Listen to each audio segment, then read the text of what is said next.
si on veut contextualiser, pour lancer effectivement le sujet, c'est de considérer qu'aujourd'hui, dans les usages, on ne peut plus rien faire sans les données data. Les données data sont de plus en plus riches, sont de plus en plus brassées, sont de plus en plus fines et pertinentes et sont servies de plus en plus et surtout de mieux en mieux au profit de leurs utilisateurs. Et dans le sujet qui nous concerne aujourd'hui, on va surtout penser aux forces commerciales, que ce soit les conseillers dans les réseaux de vente, mais également l'efficacité managériale. Et vous êtes plusieurs directeurs ici d'agences du CIC et de Caisse Crédit Mutuel à être nourris avec cette intention et préoccupés de la meilleure valorisation possible de toute cette force du digital. Or, aujourd'hui, on se rend bien compte que ce qui fait peut-être la première richesse d'une entreprise, c'est le levier humain, le facteur humain, mais également avec toute sa diversité, toute sa complexité. Donc, le sujet qui vous est proposé aujourd'hui et que je vais proposer à Richard de démarrer, c'est de dire, ben voilà, je suis une start-up, j'ai une proposition de valeur très forte qui nécessairement est largement portée, largement outillée avec et par le digital. Comment je la présente à un grand compte, comment je la présente à un corporate, et de l'autre côté, comment le corporate, avec toute la profondeur de prise en main que je vais lui proposer, comment le corporate va pouvoir appréhender et intégrer au profit de ses utilisateurs. On pense tout particulièrement aux commerciaux et au niveau managériel, comment le corporate va pouvoir intégrer tout ceci. Richard, je te laisse présenter sommairement et rapidement ta proposition de valeur. Bonjour à tous, donc Richard, donc le cofondateur de Devor. Devor, c'est une solution SaaS de pilotage décisionnel pour les réseaux de restaurants. Donc en fait, nous, on est parti justement d'un constat qui est exactement celui-là, c'est que dans le secteur de la restauration, depuis 2014, grâce à la digitalisation, le secteur est en pleine révolution. En fait, il y a plein de startups qui proposent des produits innovants qui viennent répondre à chacune des problématiques du métier de restaurateur. Donc en fait, au préalable, vous faisiez votre chiffre d'affaires sur une caisse enregistreuse. Aujourd'hui, avec Uber Eats, avec Deliveroo par exemple, vous pouvez utiliser le même outil de production et vendre sur des marketplaces. Vous pouvez avoir des systèmes de commande en ligne, c'est pour essayer d'illustrer un peu tout ça, des systèmes de bornes digitales. Voilà. Donc il y a plein de choses qui génèrent plein de données, justement. Et de manière un peu paradoxale, au final, jamais un restaurant n'a généré autant de données qu'aujourd'hui. Et pourtant, jamais un restaurateur n'a été aussi peu en mesure de les exploiter, de les utiliser.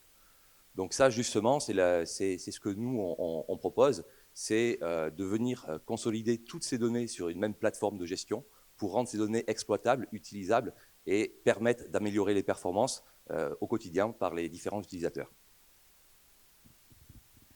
Et à ce titre, toutes ces données qui sont poussées au profit effectivement des utilisateurs, dans ton cas, le réseau de restaurateurs, quelles sont les propositions d'accompagnement pour valoriser l'appropriation, l'appréhension de ces données? Donc en fait, nous, aujourd'hui, on s'attaque vraiment au réseau de restaurants. Donc on propose vraiment trois modules derrière pour pouvoir utiliser ces données. Un module de reporting où on va automatiser tout ce qui va être tableau de bord de pilotage d'activité, indicateur de performance. Un module, et puis après 2 modules qui vont donner de la valeur ajoutée à la donnée également, c'est très important. Donc avec de la prévision de vente, on développe des algorithmes prédictifs qui utilisent toutes les data passées pour permettre de mieux prévoir quelles vont être les ventes et la fréquentation à venir. Mais également un module d'objective management. L'idée, c'est vraiment de descendre des objectifs précis à chacun des collaborateurs pour utiliser la donnée, que chacun puisse utiliser la donnée pour améliorer les performances de l'entreprise. Donc nous, après, dans la démarche, quand on s'adresse à des réseaux de restaurants, ce qui est très important, et c'est un peu tout l'enjeu pour nous aujourd'hui, c'est d'avoir une structure qui soit suffisamment commune à chacun, mais il faut réellement personnaliser l'outil, l'adapter aux besoins de ces différents utilisateurs, parce qu'on ne peut pas s'adresser aujourd'hui à des réseaux, à des grands groupes, sans prendre en compte ce qu'ils utilisent déjà aujourd'hui, les besoins qu'ils ont et les habitudes qu'ils ont. Donc il faut qu'on s'adapte et trouver le bon ajustement entre quelque chose d'assez générique et de très personnalisable. Très bien. Merci Richard. Et côté Crédit Mutuel Alliance Fédérale, quand une offre ou un outil nouveau est déployé, quelles sont effectivement les démarches qui sont engagées par la formation, par la direction générale, par les RH pour en faciliter et en accélérer l'appropriation? on est aussi en plein dans une révolution d'utilisation de nos outils. Et pour nous, alors d'un point de vue RH pur, et non pas sur la partie organisation, l'objectif est de savoir comment nos collaborateurs vont s'approprier l'ensemble de ces nouveautés. Sur le fond, on fait le même métier. Par contre, sur la forme, il est en train de changer de façon très importante. Donc, il y a la partie formation. Là, Olivier sera plus apte à répondre que moi, qui bien sûr génère un plan mis en place pour accompagner nos collaborateurs. Mais ensuite, l'essentiel, c'est que sur le terrain, cette formation soit mise en œuvre. Donc là, on s'organise. On a un service commercial et organisation qui est présent sur le terrain. Donc là, notre directeur général a mis en place une structure d'accompagnement sur le terrain. Mais surtout, je pense que le levier essentiel chez nous, c'est le levier managérial qui va permettre, avec l'appropriation des outils et le suivi, que chacun prenne en compte ces nouveaux outils.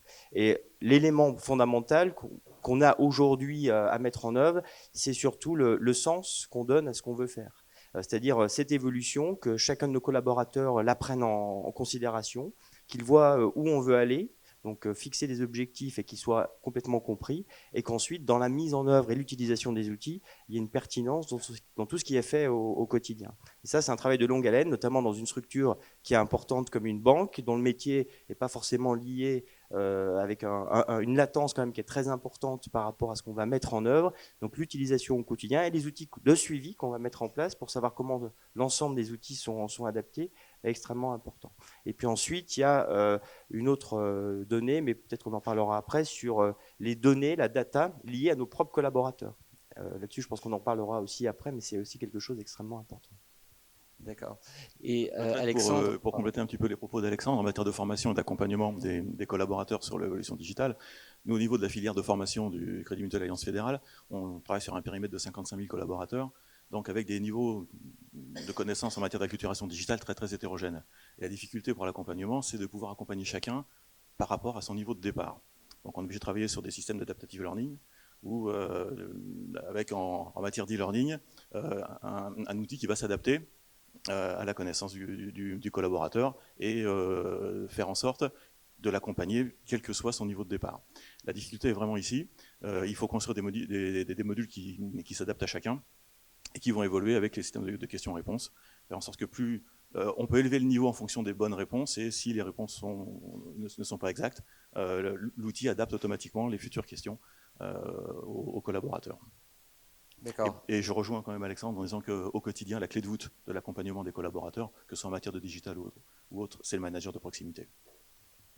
Quand on évoque manager de proximité, quand Alexandre, tu précisais sens, valeur, comment est-ce que vous activez effectivement ces dimensions dans un contexte où dorénavant on peut parler aussi d'infobésité, on peut parler de saturation, on peut parler de sursollicitation.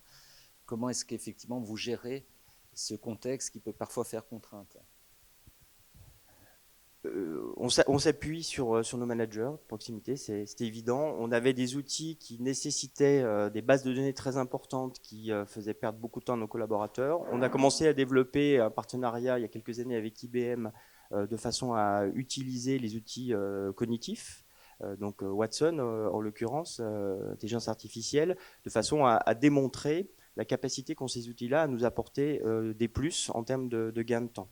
Donc ça, on a cet accompagnement qui se fait par nos outils.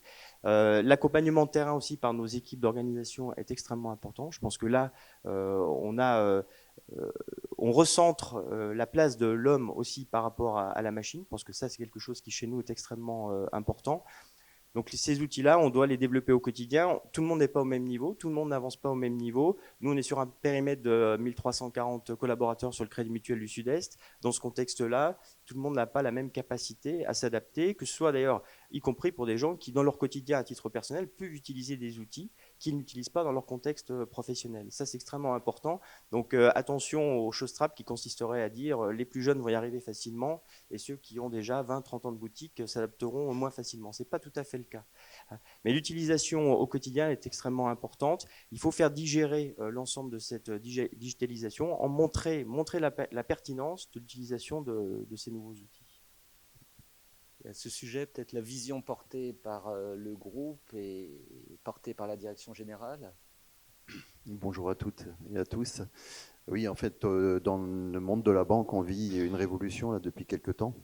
Alors ça va très vite et c'est difficile, très difficile dans une institution qui, comme le disait Alexandre tout à l'heure, de 55 000 salariés.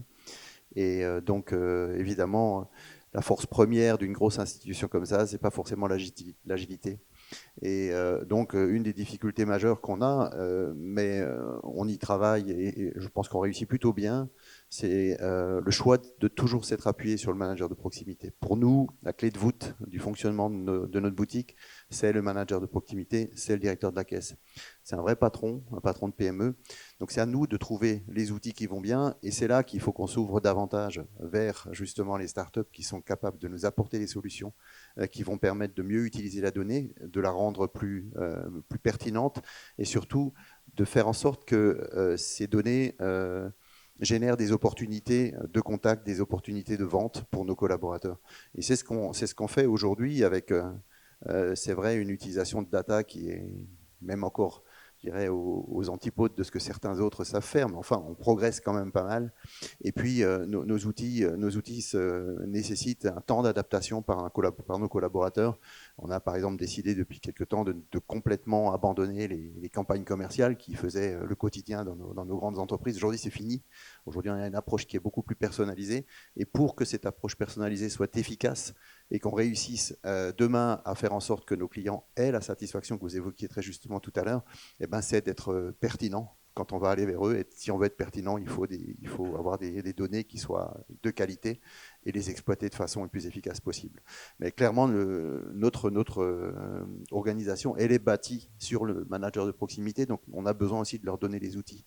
On a besoin de leur donner les moyens je crois que c'est Olivier qui disait tout à l'heure, aujourd'hui on est couvert par des problématiques réglementaires qui font que malheureusement ça prend souvent le dessus, mais pour nous l'objectif numéro 1, c'est inscrit dans nos statuts, j'aime bien le répéter chaque fois parce que le Crédit Mutuel n'est pas une banque comme les autres, c'est que notre premier souci c'est pas de satisfaire des actionnaires mais de satisfaire nos sociétaires qui sont les copropriétaires de la maison. Et donc on s'appuie vraiment sur la proximité et sur nos collaborateurs de proximité, je le répète, c'est la clé de voûte du fonctionnement. Donc on a besoin de les aider et je pense qu'on peut trouver auprès des startups qui ont cette agilité, on peut trouver des solutions qui doivent être entre guillemets plugables sur nos systèmes. Et Astide, Valentin, tu le notes bien, on est sur la proximité et l'humain, un levier très important. Comment est-ce que vous pouvez interagir avec effectivement la force de l'innovation sur ce levier ? Bonjour à tous.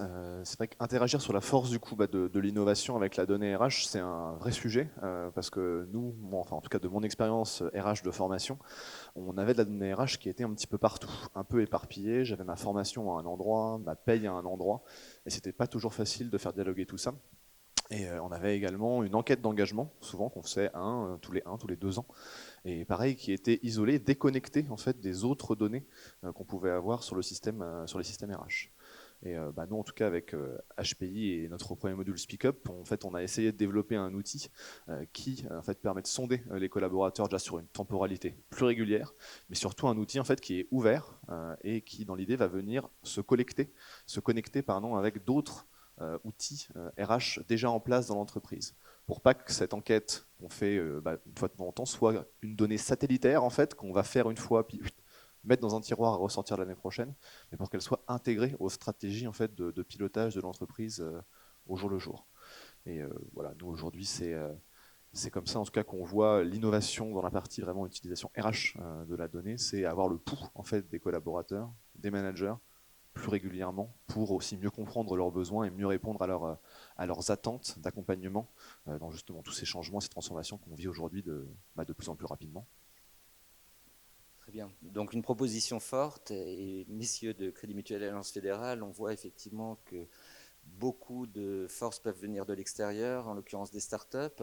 Quels sont nos critères effectivement pour étudier, regarder, adopter une solution qui nous viendrait de l'externe par rapport à une logique plus traditionnelle d'internalisation ? Moi, je dirais déjà, avant de leur passer la parole, parce que c'est spécialiste du sujet, moi, je dirais d'abord s'ouvrir davantage, parce que c'est sûrement un des problèmes majeurs, c'est qu'on a des habitudes de fonctionnement, on ne part pas assez de nos collaborateurs. Et on va commencer maintenant à les écouter davantage, on les sonde, on les questionne. Et je pense que si on réussit à justement inverser un peu cette tendance et à partir davantage du collaborateur plutôt que d'être descendant, comme on a eu tendance à le faire toujours, je pense qu'on s'ouvrira davantage à trouver des solutions satisfaisantes pour eux, mais aussi qui nous donneront un retour, puisque si c'est satisfaisant pour eux, ça le sera pour l'entreprise, c'est une évidence. C'est tout à fait vrai, on essaie vraiment de s'orienter vers l'utilisateur final. Au niveau de la formation, lorsqu'on a une demande qui vient de la direction générale, formée sur un thème qui soit réglementaire, commercial, comportemental, managérial ou autre, ce thème unique, il va être décliné en autant de particularités que vont demander les fédérations de crédit mutuel et les banques CIC. Donc nous, on travaille pour les deux réseaux. Donc la première chose qu'on va faire, c'est réunir les participants, les utilisateurs finaux de ces réseaux, pour leur demander quelle est leur vision, quelle est leur vision de l'attendu du module de formation qu'il va falloir construire. Et c'est partant de là qu'ensuite on remonte, on part en conception pédagogique, et derrière on intègre ça dans nos outils pour les déploiements. Donc à la limite, au sein d'un grand groupe, il peut y avoir des entités qui fonctionnent un petit peu comme des startups, parce que nous on est beaucoup plus petits, hein, l'organisme de formation c'est 150 salariés, au sein d'un groupe de 55 000. Voilà, donc on essaie de fonctionner avec le maximum d'agilité possible, dans un groupe qui, comme le disait Jean-Luc, l'agilité, il faut forcément la qualité première, bien qu'il y ait beaucoup d'autres qualités. Je pense qu'on peut se targuer dans le groupe d'avoir des développeurs informatiques qui sont les nôtres d'ailleurs, qui développent beaucoup de choses. Par contre, en termes de ressources humaines, il faut bien l'avouer, on est les parents pauvres. Hein. Je dis ça devant mon DG, mais il le sait. Donc nos outils à nous sont très obsolètes. Peut-être que la stratégie qu'on avait sur les ressources humaines aussi était différente. Elle a beaucoup évolué et je pense qu'on a beaucoup à apprendre. Notre présence ici aussi, et pour ça, est fondamentale, des startups, de la façon de fonctionner déjà, du propre modèle, et puis des outils qu'ils peuvent nous apporter. Donc on parlait d'enquête de l'engagement de nos collaborateurs. Je ne suis pas fier de le dire, mais on vient de faire la première il y a de ça moins d'un mois maintenant. Donc on est dans cette stratégie où on est à l'écoute et on a besoin maintenant de traiter ces données issues bien sûr des enquêtes engagement, mais ici je parlais tout à l'heure donc des données liées à nos propres collaborateurs, donc pas celles de nos clients. On a beaucoup de données sur nos clients qu'il faut qu'on apprenne à exploiter correctement, mais sur nos collaborateurs aussi. Et là-dessus, donc, on est aussi en contact avec des startups qui nous donnent de la méthodologie, des outils, qui vont chercher aussi et comparer les données qui existent en dehors de notre propre entreprise pour voir par rapport aux compétences de nos collaborateurs, à ce qui s'est dit dans les entretiens professionnels, à leur souhait d'évolution, à ce qu'ils ont fait, à ce qu'ils font au quotidien avec leurs clients, pour qu'on puisse derrière nous les exploiter.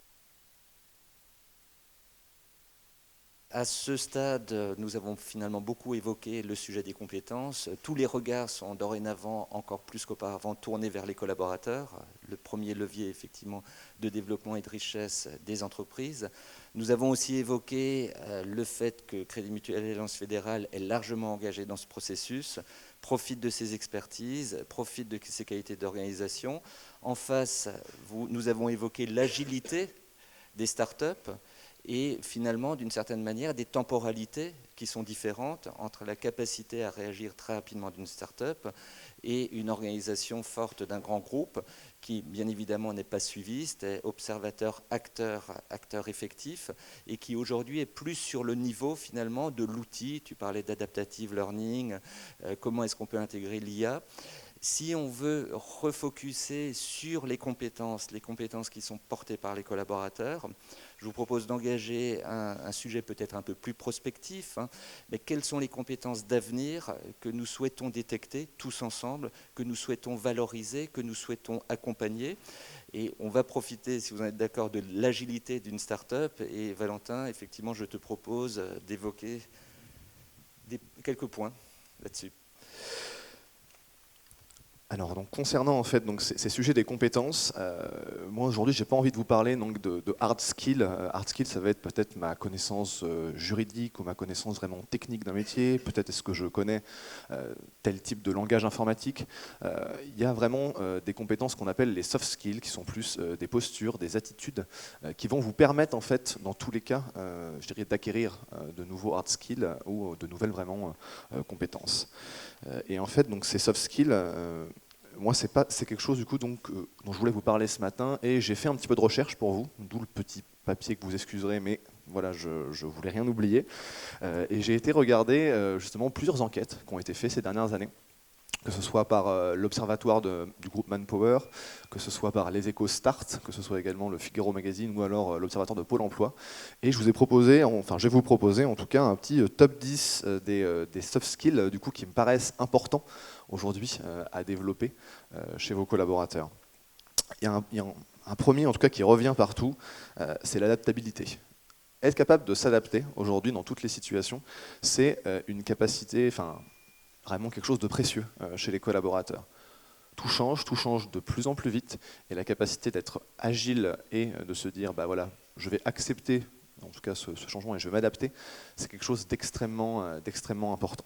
Le deuxième point que je voulais mettre en avant, c'était la capacité aussi à s'organiser et en fait à prioriser ses tâches.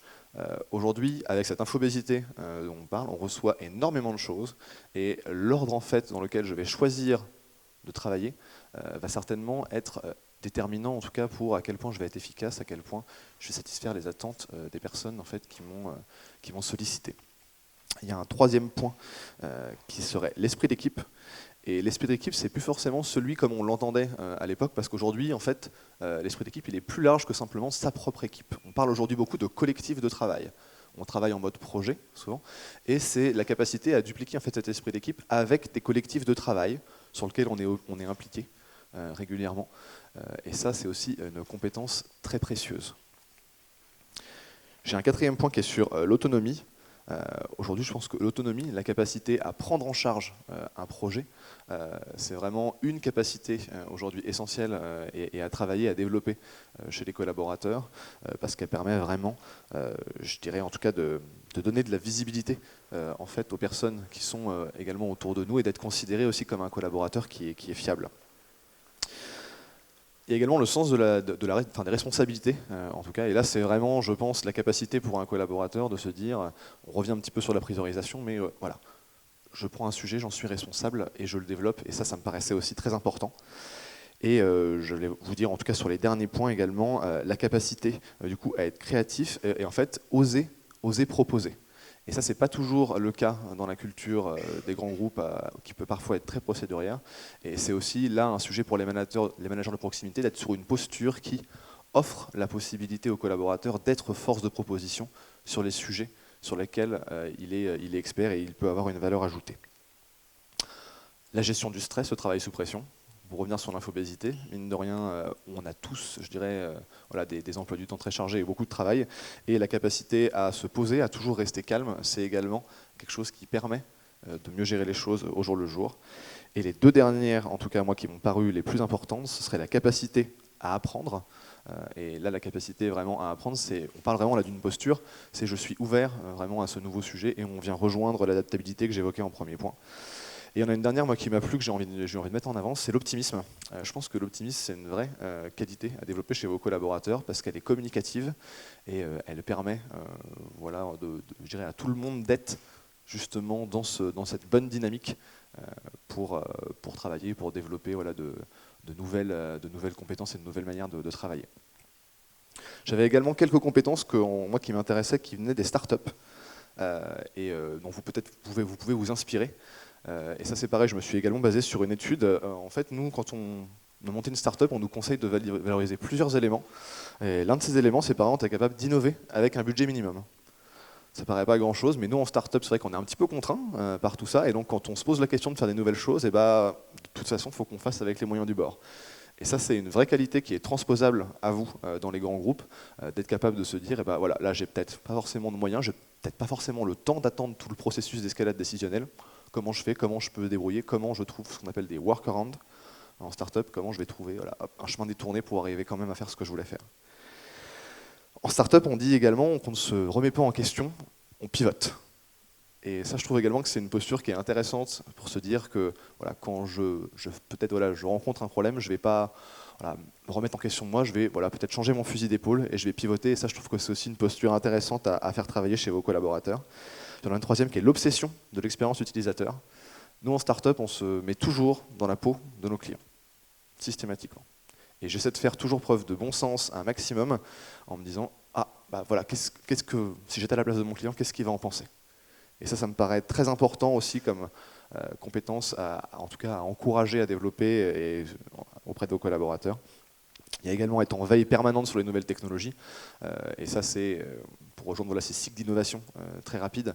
Quand il y a quelque chose de nouveau, je pense que c'est intéressant, à minima, de s'y intéresser et encore mieux d'avoir une appétence pour s'y former. Et puis, il y avait également aimer partager ce que l'on vit, qui, pour rejoindre cet optimisme, me paraît être quelque chose d'essentiel et que nous, en start-up, on partage beaucoup. Comme vous voyez, moi ce matin, je suis heureux d'essayer de vous partager tout ça. Et voilà, j'espère que c'est des choses qui sont communicatives. Et je pense que chez vos collaborateurs, lorsque quelqu'un est passionné, également, c'est quelque chose qui se ressent. Voilà. Extrêmement riche. Messieurs, je vous laisse réagir, rebondir, peut-être sur une ou deux compétences. Moi, j'ai envie de dire, on pourrait échanger longuement sur tout ce que vous avez évoqué, parce que bon, c'est des choses qu'on vit au quotidien. Je vois pas mal de collègues directeurs de caisse les caisses de Crédit Mutuel, chez nous, c'est une agence, hein, un peu particulier. Donc, ils sont patrons, c'est les patrons de PME. Et ce que vous avez évoqué, c'est des choses qui vivent au quotidien. Moi, mon souci par rapport à eux, parce que, comme je le disais tout à l'heure, la clé de voûte, pour moi, c'est eux, c'est de ne pas les submerger, c'est-à-dire de leur donner le temps de faire ce que vous dites. Et là, j'ai un vrai problème aujourd'hui, c'est que réglementairement et par rapport à tout ce qui nous tombe dessus, j'ai de la complexité à gérer.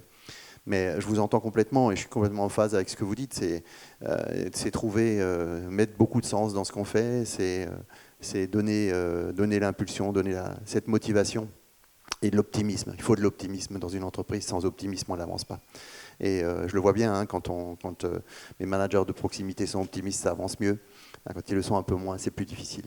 Mais bon, tous les sujets que vous avez évoqués, je pense qu'ils mériteraient qu'on y passe un peu plus de temps et qu'on échange davantage, mais on est totalement en phase. Sachant que mon sujet, je pense que le sujet de beaucoup de grandes entreprises aujourd'hui, c'est ça, c'est de faire en sorte que ces managers de proximité, on puisse leur laisser le temps de faire ce que vous dites et qu'on ne les submerge pas de travaux administratifs et autres qui doivent certes être faits, mais il faut qu'on trouve d'autres solutions justement pour les traiter, pour éviter de leur faire passer tout leur temps et leur permettre d'être beaucoup plus en accompagnement de leurs collaborateurs et les faire grandir. C'est ça le vrai sujet, quoi. Richard, peut-être, puisque tu as le micro, est-ce que tu as des marges de manœuvre justement sur la solution que tu proposes pour dépolluer d'une certaine manière la technique et libérer l'humain? Nous, dans ce qu'on fait aujourd'hui avec Devor pour tous les réseaux de restaurants, on est exactement là-dedans. C'est-à-dire, je suis entièrement d'accord avec deux choses qui ont été dites tout à l'heure. Redonner la donnée pour qu'elle soit accessible au quotidien et utilisée au quotidien. Et entièrement d'accord sur le fait que ce sont les managers de terrain qui ont besoin de ces données. Et donc, nous, avec tout ça, ce qu'on essaye de faire, c'est de faire aussi ressortir les bonnes pratiques du terrain. C'est-à-dire qu'on leur donne une donnée dont ils ont besoin sur une device qu'ils peuvent utiliser au quotidien pour qu'ils puissent l'utiliser facilement, simplement. Et après, on leur permet de partager ces datas pour voir qui performe sur quel indicateur au travers du réseau et que les managers entre eux puissent remettre de la communication entre les managers entre eux pour qu'ils puissent faire ressortir les bonnes pratiques des uns et des autres. Donc ce n'est pas exactement sur le système bancaire, mais je pense qu'après on peut y trouver des similitudes. Mais l'idée vraiment, c'est d'arrêter de penser que les données elles doivent toujours venir d'en haut vers le bas, mais de faire ressortir toutes les bonnes pratiques du terrain au quotidien par les managers de points de vente. Ouais, je partage tout à fait tout ce qui vient d'être dit, notamment Valentin sur la liste des soft skills, on est complètement là-dedans également. Aujourd'hui, tout l'accompagnement des managers se fait autour de ça. Nous avons construit depuis déjà longue date un parcours de formation pour les nouveaux directeurs de caisse et d'agence, et il y en a en face de moi qui ont suivi ce parcours de formation. Aujourd'hui, on travaille sur mettre en place quelque chose pour les directeurs en poste, parce que aussi, depuis le temps qu'ils ont été nommés, il y a des choses qui ont été changées. On a aussi une autre catégorie de managers qui sont les managers des services centraux et des second degrés, les nouveaux, et puis ceux qui sont déjà en poste depuis longtemps. Et sur ces 4 populations, on travaille à des parcours de formation là, pour les années qui viennent, entièrement orientés vers les soft skills. On ne parlera pas du tout de technique bancaire. S'ils sont là, c'est parce qu'ils savent déjà faire de la banque, mais uniquement sur... on va travailler avec toute l'intelligence émotionnelle et tout ce qui va derrière, avec la confiance en soi, la conscience de soi et autres.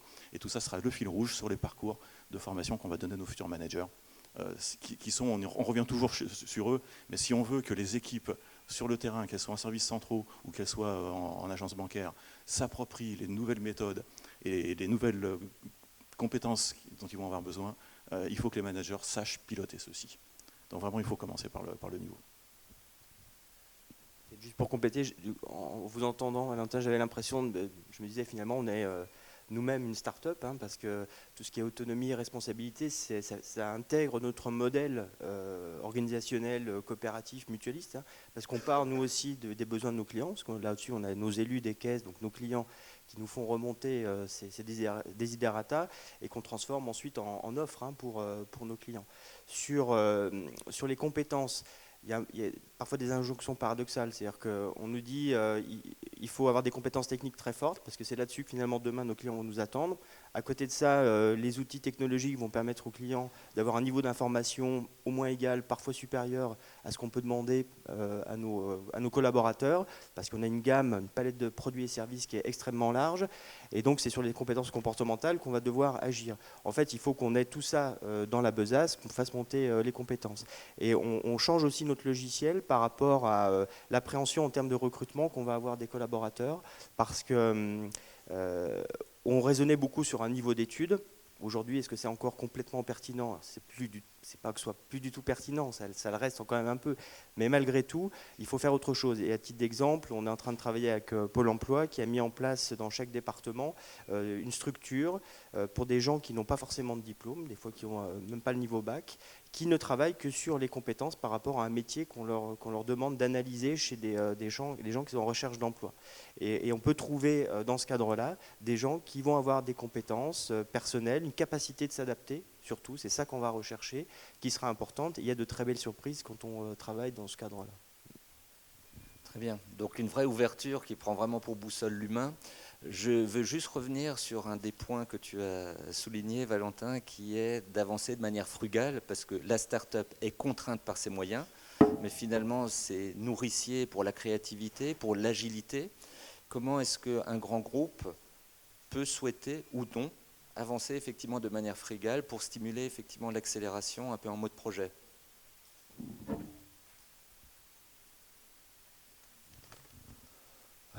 Pour le coup, pour un grand groupe, je pense qu'il y a un vrai sujet, en tout cas, de donner l'autonomie aux collaborateurs et donner la possibilité aux collaborateurs de le faire.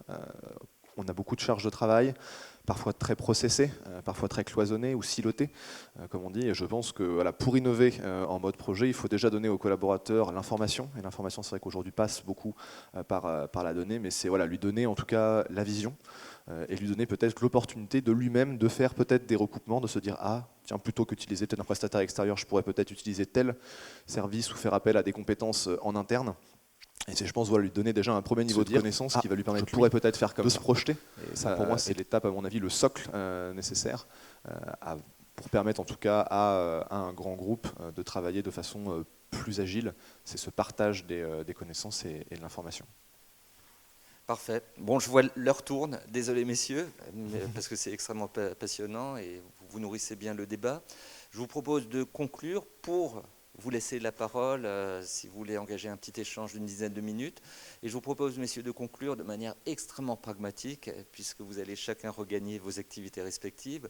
Est-ce que, à l'appui de ce qu'on a évoqué, qui nous projette et qui nous permettent de prendre de la hauteur, est-ce que vous avez une bonne pratique à nous proposer qui viendrait se nourrir du débat tout en étant effectivement rapidement opérationnel?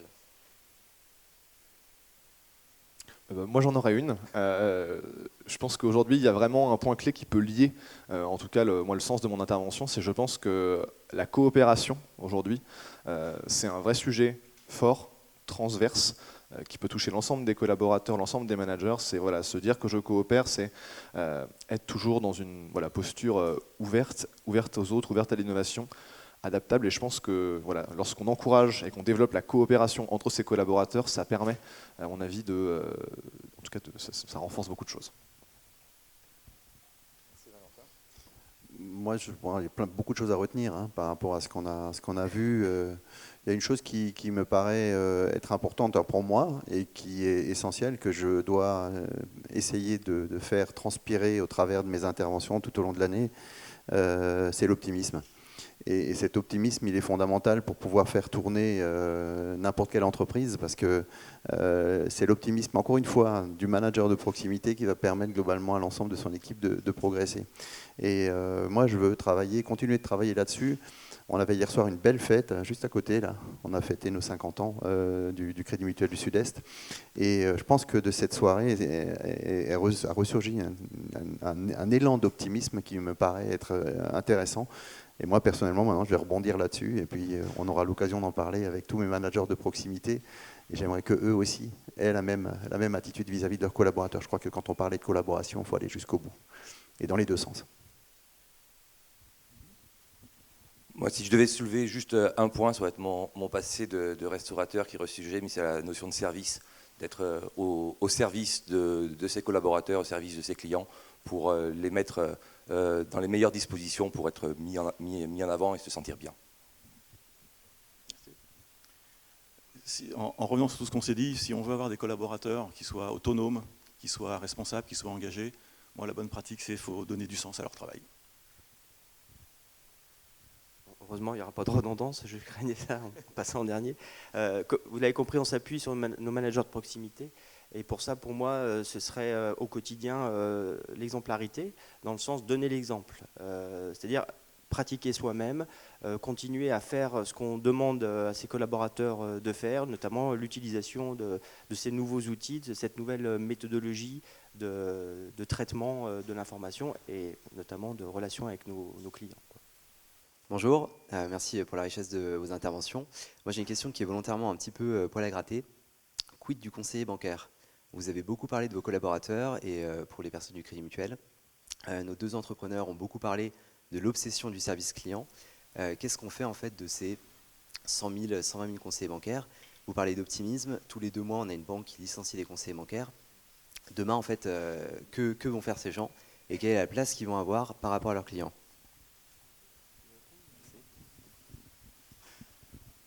Alors on est peut-être un peu atypique, on ne licencie pas pour le moment en tout cas, et on n'en a pas l'intention. On est très optimiste pour l'avenir et en fait on est dans notre plan stratégique à 5 ans, on est dans un schéma de développement qui est encore je dirais assez optimiste et on a des objectifs ambitieux.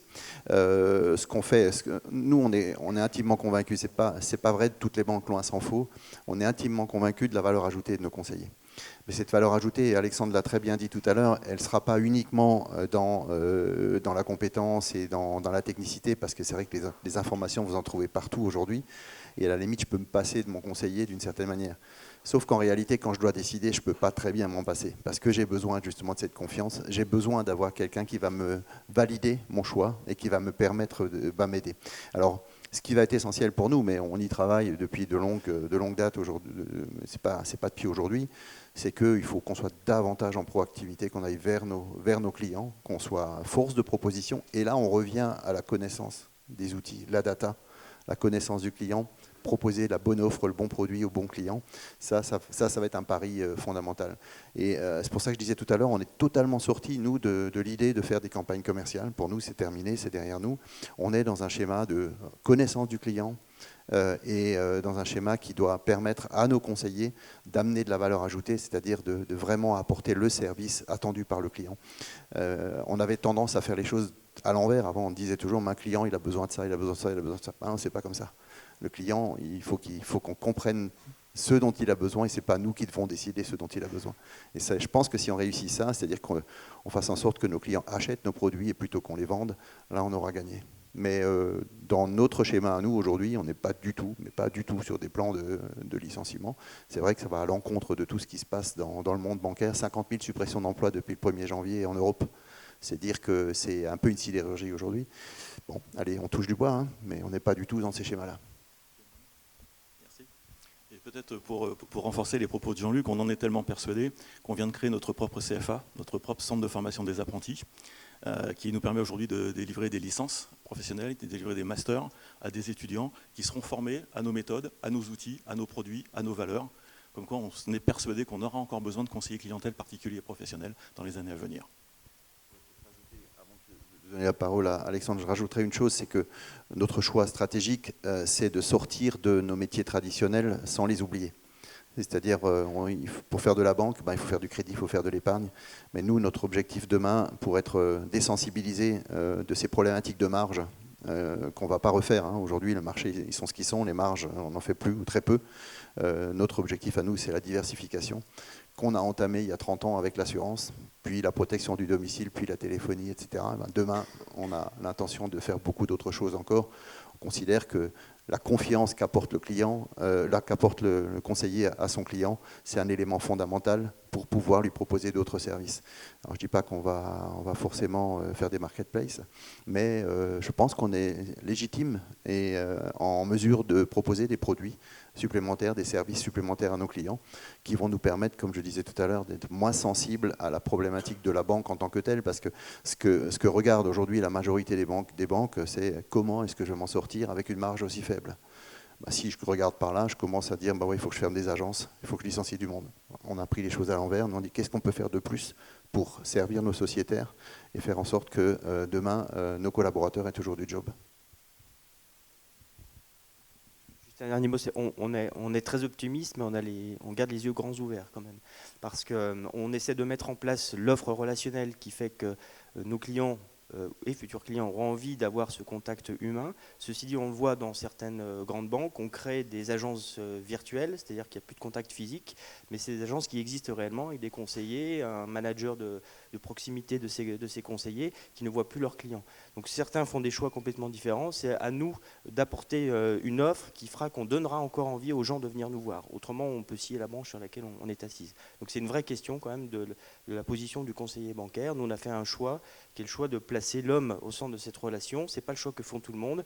Et c'est aussi, reste à voir quel sera le choix de la société en général, de savoir si on veut s'adresser à un homme plutôt qu'à un robot qui aura probablement des compétences techniques qui seront aussi bonnes, peut-être même dans certains cas meilleures. On le voit dans le domaine médical notamment. Donc les choses évoluent et on s'adaptera à ça. Merci. Une autre question, un rebond encore? Alors moi j'ai une question sur les données, notamment pour les startups qui sont ici présentes. En tant que manager justement de proximité, il y a énormément de données qu'on peut exploiter, à la fois sur le plan commercial, organisationnel. Sur l'humain, aujourd'hui on est plutôt sur la proximité qu'on a avec nos collaborateurs. Force est de constater qu'il y a de plus en plus de données et que c'est parfois compliqué de tout compiler pour trouver les bonnes données qui correspondent. Et sans cette connaissance qu'on a de nos collaborateurs, c'est impossible de l'exploiter par rapport à chaque situation.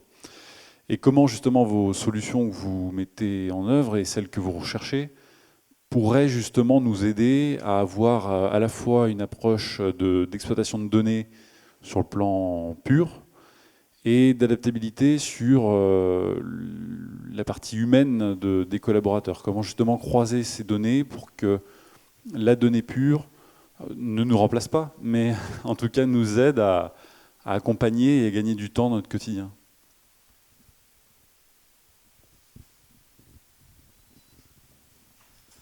La philosophie dans laquelle on développe l'outil, c'est vraiment pas de remplacer, par exemple, un manager sur cette partie RH ou gestion humaine, c'est plutôt d'augmenter en fait le manager avec justement la force de cette donnée.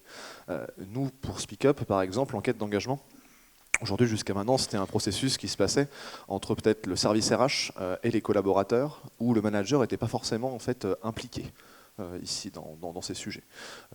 Nous, aujourd'hui, on essaie de faire en sorte que les collaborateurs puissent s'exprimer de façon anonyme ou non, de la façon dont ils le souhaitent, dont ils préfèrent, et que ensuite cette information, une fois qu'elle est remontée au service RH, puisse redescendre justement, ruisseler vers les managers pour qu'eux aient des actions concrètes et des leviers concrets sur le ressenti de leurs collaborateurs régulièrement. Et en fait, ça, on est vraiment sur, nous, en fait, notre approche de nos segments clients. Moi, à qui j'apporte de la valeur, à mon DRH potentiellement, qui va utiliser de la donnée, à mes collaborateurs, il faut qu'ils répondent, en fait, en tout cas de façon la plus agréable possible, à des questionnaires qui sont rapides, réguliers, mais qui, voilà, mine de rien, leur prend du temps par rapport à leur travail. Et le dernier interlocuteur que moi j'ai, enfin, outre le CSE, c'est les managers. Et comment j'apporte de la valeur justement aux managers et de façon synthétique, rapide. Et ça, ouais, c'est quelque chose qui est au cœur de nos préoccupations, en tout cas moi sur la partie humaine, et d'avoir voilà, un format de restitution qui est le plus clair, le plus limpide possible. Ce qu'on constate aujourd'hui, c'est qu'on a trois typologies de collaborateurs. On a des collaborateurs qui commandent toujours de façon anonyme, C'est leur manière de fonctionner. On a des collaborateurs qui commandent de façon anonyme ou nominative selon les sujets, parce qu'il y a des sujets sur lesquels ils veulent s'exprimer de façon nominative et d'autres pas. Et on a des collaborateurs qui s'expriment toujours en fait, de façon nominative parce que c'est leur moyen d'expression. Et après aujourd'hui, on manque de recul également. Nous on a 1 an et demi aujourd'hui d'existence chez la plupart de nos clients. Et donc c'est vrai que c'est des données peut-être qu'on verra évoluer dans le temps avec l'évolution des cultures et des modes d'échange. Mais voilà, aujourd'hui on n'a pas encore pu constater, en tout cas, une levée, ou en tout cas des commentaires de plus en plus nominatifs. Très bien. Merci, messieurs. Une dernière question. Oui, Thierry. Bonjour, je travaille à la direction commerciale de Crédit Mutuel Alliance Fédérale. Et la notion de data, de service, c'est super important. Et pour nous, la data la plus pertinente, c'est celle qui est au plus proche des clients. Et là, je vais m'adresser à la start-up qui travaille dans la restauration et qui parle de data et de service.